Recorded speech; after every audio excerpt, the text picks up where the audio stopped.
Hey, what's up, everyone? It's Miguel. I am the host of Strategy Rewind Podcast, a podcast that focuses on the mindset and strategy needed for a breakthrough moment. I'm so excited that you would be connected here today. I wanted to engage with you all in the question of what makes you afraid.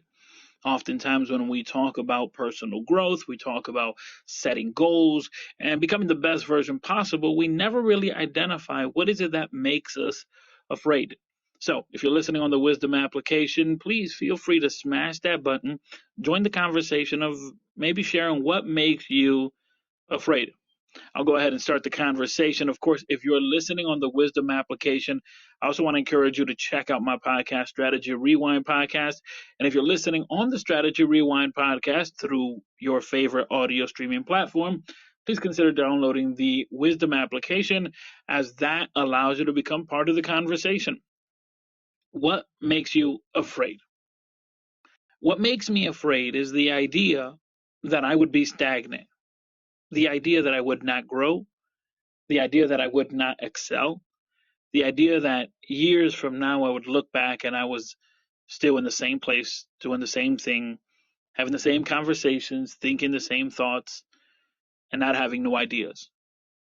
That idea of stagnation to me is scary. It really is what pushes me out of bed in the morning when the alarm clock goes off.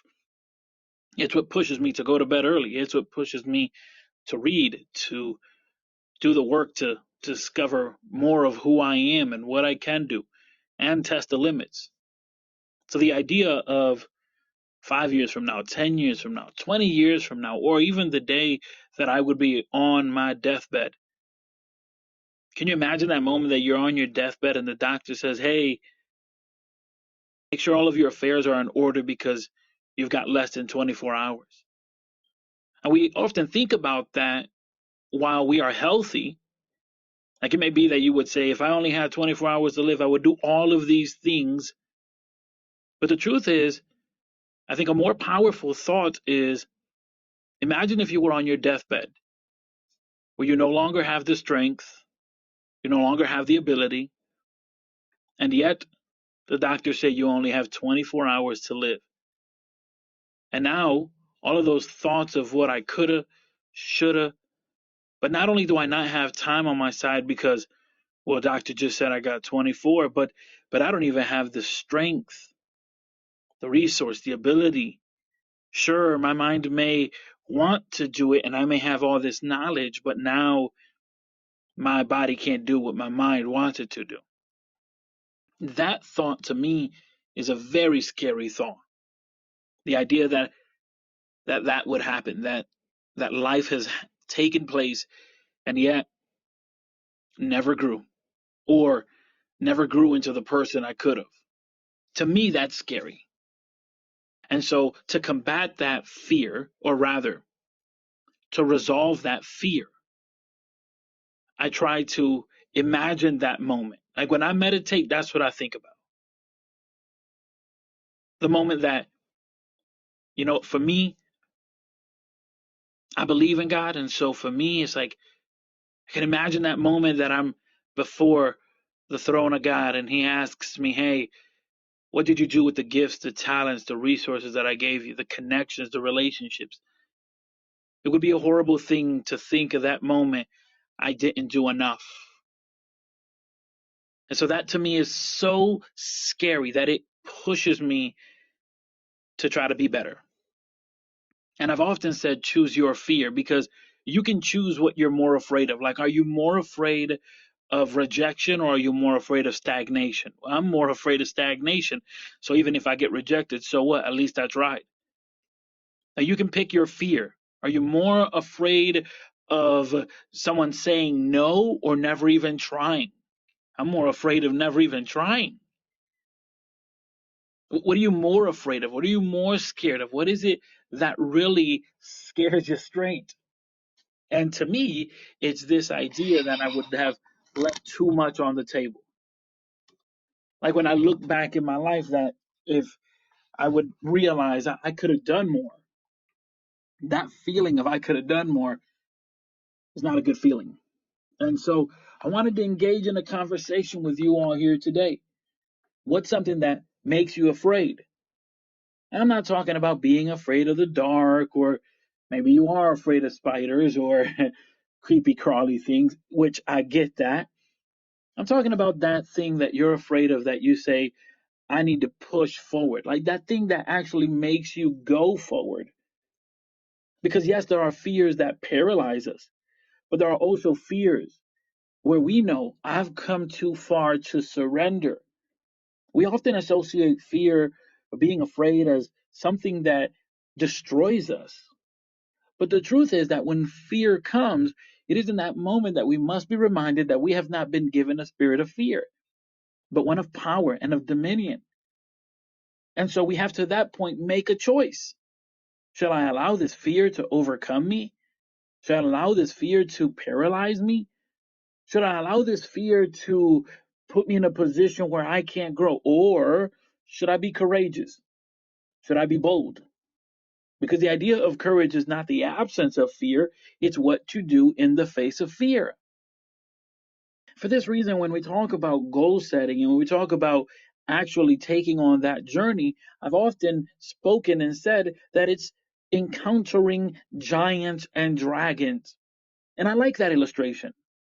I like that illustration of the hero's journey, that illustration of knowing that you encounter dragons and giants, because the truth is that there are these moments, very real, very intense moments in your life, in your journey, where you can second guess and ask yourself, should I keep going forward?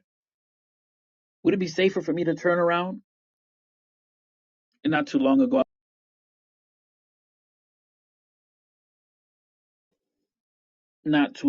I was watching a movie with my children. It's a movie we've seen before, but yet they wanted to see it, and so we did. It's the movie of Moana. What I like about this movie is that there's some subtle lessons here that we can easily overlook, which is the moment that she stands at the edge of the water and she says, I've been looking at the water and I've been standing at the edge of the water. And she's conflicted because everyone is telling her stay on the shore. However, she understands that the water is calling her, that side of exploration is calling her. And so now she has to determine, what am I more afraid of? Am I more afraid of what the repercussions will be of what everyone is saying, or am I more afraid of never discovering what's on the other side? And this is the question of today. What makes you afraid? Are you more afraid of doing that workout one more time, or are you more afraid of actually losing the results you've seen? Are you more afraid of settling, or are you more afraid of entering a relationship you shouldn't be in? Think about this. This is today's question. What makes you afraid? And then I suppose a follow-up to that we should consider is, are you allowing that to paralyze you? The truth is that oftentimes we all face doubt, we all face insecurities, we all face anxiety, we all have fallen in those situations. And maybe you're listening and you're saying, no, not me. Well, fine, not you, me. I've fallen in those situations. I found myself in those moments where I'm filled with anxiety. I found myself in those situations where I'm battling with depression that I no longer like or feel the joy in the things that I'm doing. I found myself in those positions. I found myself in the position where I allowed fear to overcome. I found myself in those positions where I had to say, wait a minute, am I going to allow this to stay the way it is? Or am I more afraid of living this life that isn't the life I want to live? Or am I more afraid of actually at least attempting it? And so in those moments of when I felt depression and I put so much stock in what should have been or what I thought should have been or what I could have done or what didn't happen. It was in those moments that I had to feed my faith and I had to remind myself of those moments of breakthrough, because what happens oftentimes is that, and I'm not attempting to generalize by any means, but at least my experience with depression was that I was stuck on what I thought should have happened and the fact that it did not happen. And so it robbed me of the joy of everything else. But I had to feed my faith to remind myself, wait a minute, there's been a lot of good things that have happened. And while I may not understand everything, I've seen providence, I've seen blessing in all these different areas. And at the same time, when I faced anxiety, I had to realize that I was using today's energy on problems that may or may not come up tomorrow. And if I'm using today's energy on problems that may or may not come up tomorrow, then I'm not equipped to resolve the problems that will show up today, because each day will bring its own problems.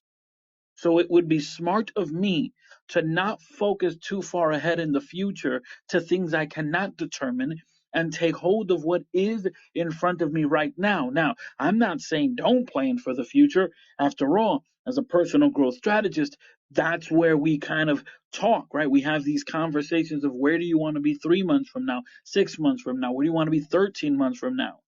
And we plan for that. But while we plan for that, we celebrate today's wins. We celebrate today's lessons, and we look towards the future with great optimism. And that, at least for me, was the way that I was able to overcome that anxiety. I had to refocus my mind. No, today is today, tomorrow is tomorrow, and there's enough grace and enough mercy and enough blessings in tomorrow that I cannot overlook the grace and the mercy and the blessings that I have access to today.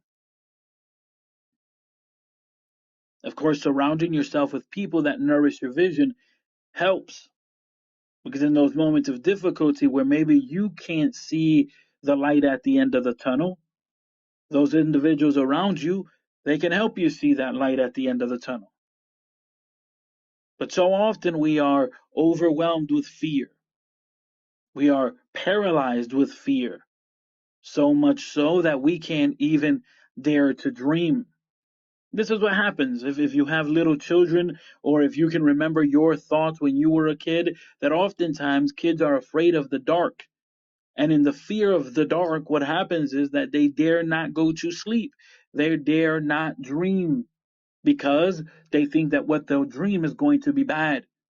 And oftentimes, you and I are the same way, in which we are so afraid that instead of attempting to move forward, instead of attempting to dream, we are so afraid that we dare not close our eyes and dream. We dare not even think of the possibility that there could be something greater. We dare not awaken our imagination. Instead, we avoid it altogether, like a kid that's afraid of the dark, or thinks they see an arm trying to creep through the window, but indeed it's just the branches outside that are scratching against the wall. So what makes you afraid? And again, I suppose the follow-up could be, what do you do with that fear? But really, what makes you afraid?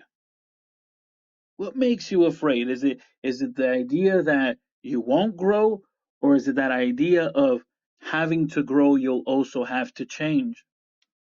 Because oftentimes people criticize change and they say you've changed, as though that's a negative thing. The truth is, we all want to change because we know that when we change, that means that we're also growing.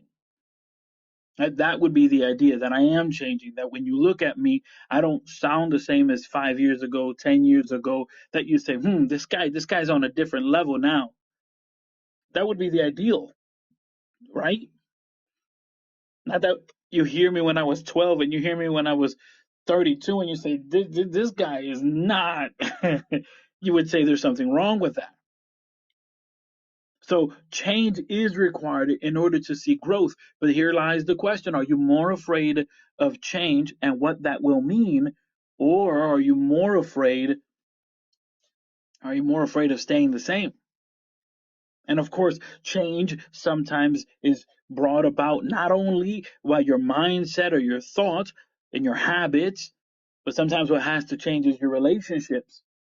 Because we invest time, we put so much stock in relationships that are actually poisonous and not prosperous.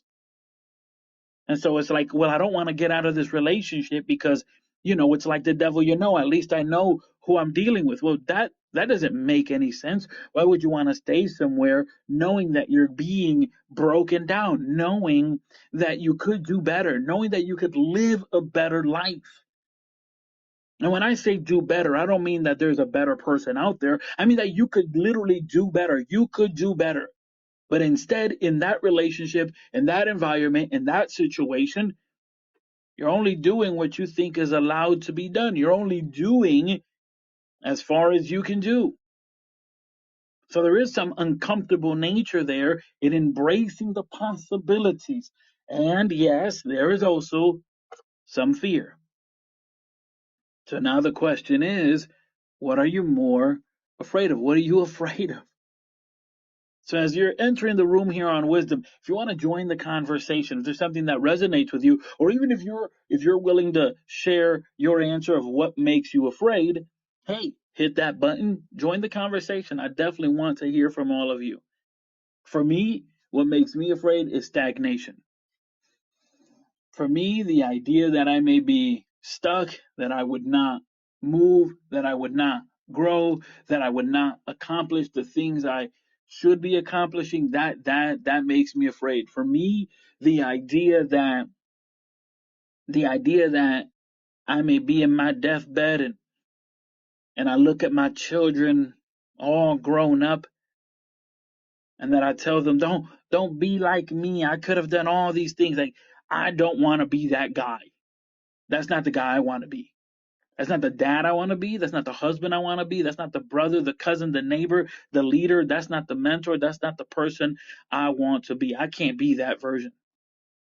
I want it to be that if I were in my deathbed and the doctor said, you got 24 hours left, that I could bring all my kids and grandkids into the room and I say, hey, let me tell you about my life. Let me tell you about some things I did, about the people that I met, the people that I impacted, the communities that I built, the ability that I had to communicate with others. Let me tell you about my time. That's what I would love to see happen, as opposed to feeling of regret. And let me be clear here. Oftentimes people say that they don't feel regret. I think regret is a positive thing. I don't think regret is a negative thing. There are things that I regret, that if I go back in time with the mindset that I have now, because that to me is the key. Like, people always say, I would never go back. Yeah, you would never go back to start over. But if you could go back with the lessons you've learned now, and the intelligence and the wisdom and the knowledge you know now, and the perspective you have now, can you imagine your life would be entirely different. You would be a different person.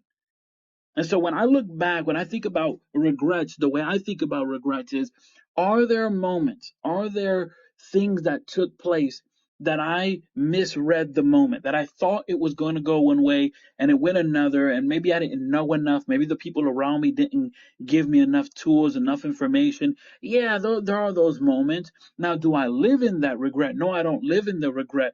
But when I am reminded, because of nostalgia or because of other conversations or other people that I see that are in similar situation, when I am reminded of those events, I tell them, hey, listen, watch out for this. Not from a place of, man, I regret. No, no, no, because I'm not living in that. And I think there lies the difference between a lesson you've learned and some emotion that is still tied to an experience.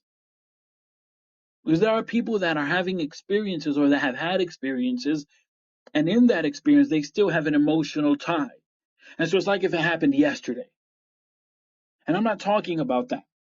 You should look to gain the proper tools and do the proper dissecting and learning to be able to overcome that.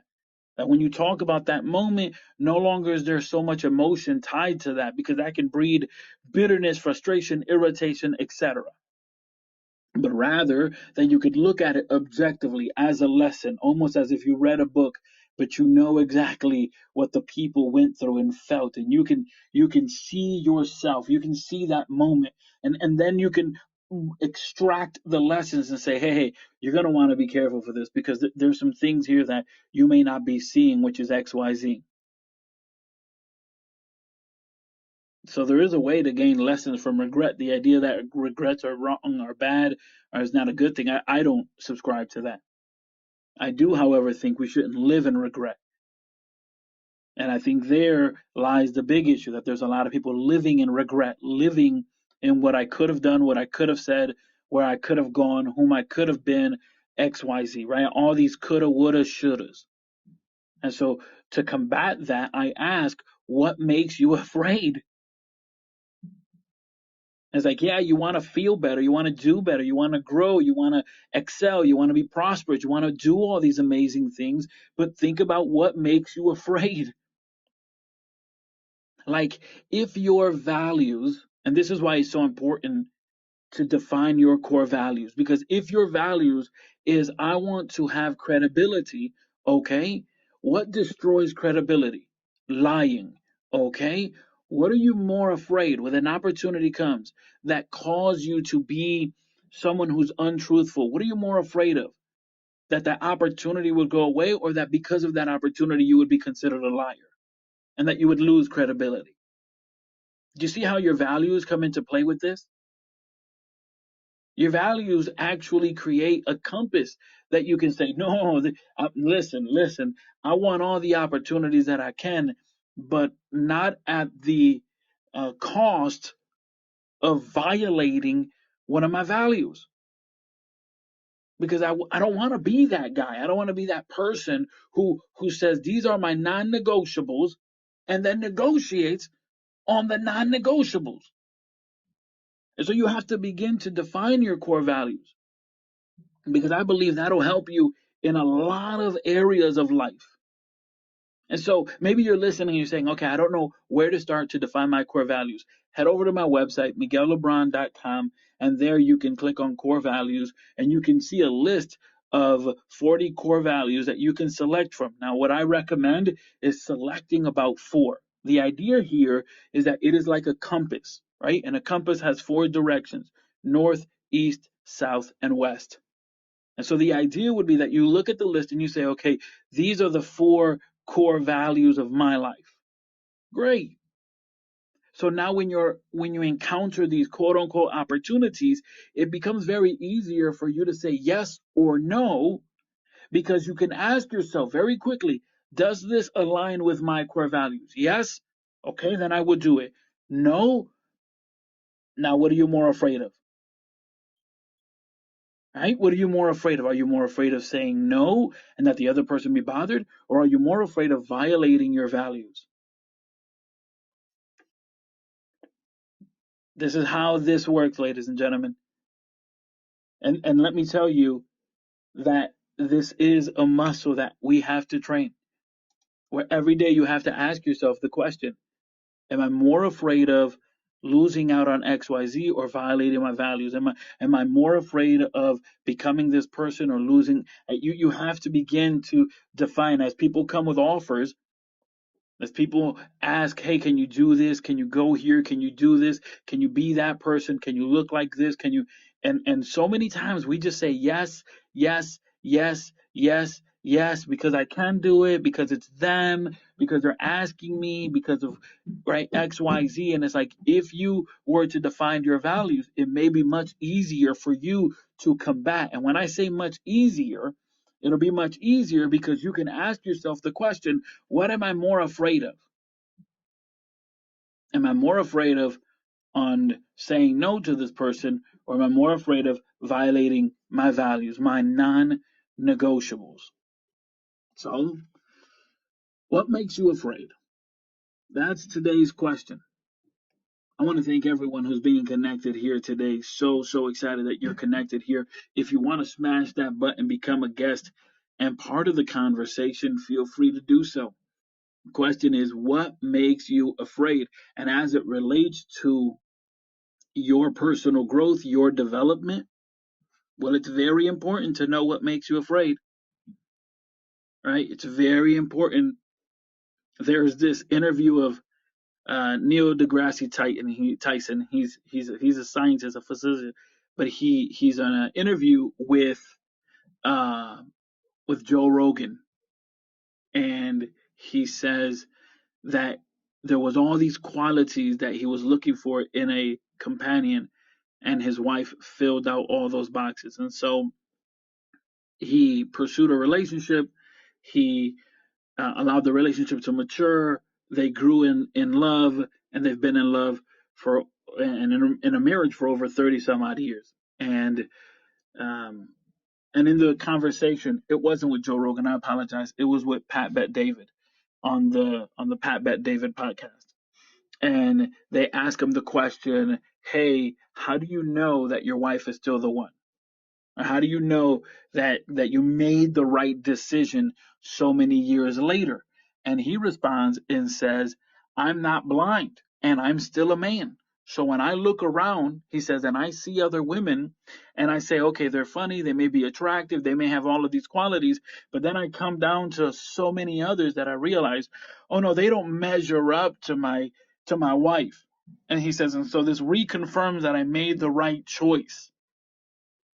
And so I present to you this illustration. I present to you this scenario because oftentimes when we are about to make a choice, we, number one, don't consider what the possible outcome is. However, at the same time, while we may be able to calculate the outcome, meaning if you hang around with someone who is honest, well, you can almost bet that this person is going to always be truthful, right? Because they're an honest person. That's within their character. So, in a sense, we've already determined the outcome, right? They are an honest person. They will tell the truth, right? That's easy to determine, right? You go to work, they're going to give you a paycheck. Okay, there you go. That's easy. The outcome there is determined. Many of us, before we even get the paycheck, is already spent, right? Because we know the outcome. We already almost quote unquote know the future. When we talk about what makes you afraid, and when we talk about having your core values, and we talk about saying no to these opportunities that may seem like an opportunity, we don't know what the outcome may be. But at the very least, what you would want is to feel confident in your decision, that you have made the best decision with the information you have, and that you have not violated yourself in the process of trying to getting ahead. So that 10 years from now, when you look back, you would say, man, I made that decision and it led to all these things, but I'm happy I made that decision. I could have gone another way. I could have maybe even been more prosperous, but I can sleep with myself. I can be happy with myself because I know I made the right choice. I didn't sell my soul, right? I didn't sell my soul to try to get ahead. I did it by withstanding the onslaught that came by the reasoning of me believing in my values and standing with those values. Now, I'll tell you this as we get ready to conclude here our conversation, your values need to be reevaluated consistently. Think about this. Your values determine your perspective, and they also determine your worldview. Consider the moments that you have judged other people. Most often, you've judged them not based upon information that you have or don't have. You've judged them based upon your worldview, based upon your values. And so, the world that you and I live in is consistently changing. And if the world is consistently changing, you may or may not have realized it, but you are also changing. You would want to be conscious about this change. However, the world is changing and you're also changing. The decisions that you made yesterday most likely are not the same ones you'll make today because of information, resources, experience, etc. And when I say yesterday and tomorrow, I'm not referring to a 24-hour time period. I'm saying yesterday in the past, today in the present, or even tomorrow in the future, right? The decisions you make are going to be different because you're different. Resources are different, ability is different, etc. Wouldn't it be nice that at the very least you can be proud of your decisions, even though you don't know what the result may be? This is when we talk about people that are brave, that are courageous, because they confront the challenges head on. And you say, how is it possible? It's because they have their values well defined and they're willing to stand up for their values, even if it brings forth difficulty. Because what really should make you afraid is the idea that you would get so far ahead in life that you would prosper so much, that you would see so many wonderful things in your life, and only at the cost of violating and destroying all of your values. At the end, you wouldn't even realize who you were. And so I ask you, what makes you afraid? Is it the idea that you'll say no to an opportunity that you think is the opportunity you need, or is it the idea that you'll say yes and lose out on so much who you are? Thank you so much for being connected here today, whether you're on the Wisdom application or on the Strategy Rewind podcast. I encourage you to stay connected and be part of the conversation. And of course, surround yourself with people that will nourish your vision.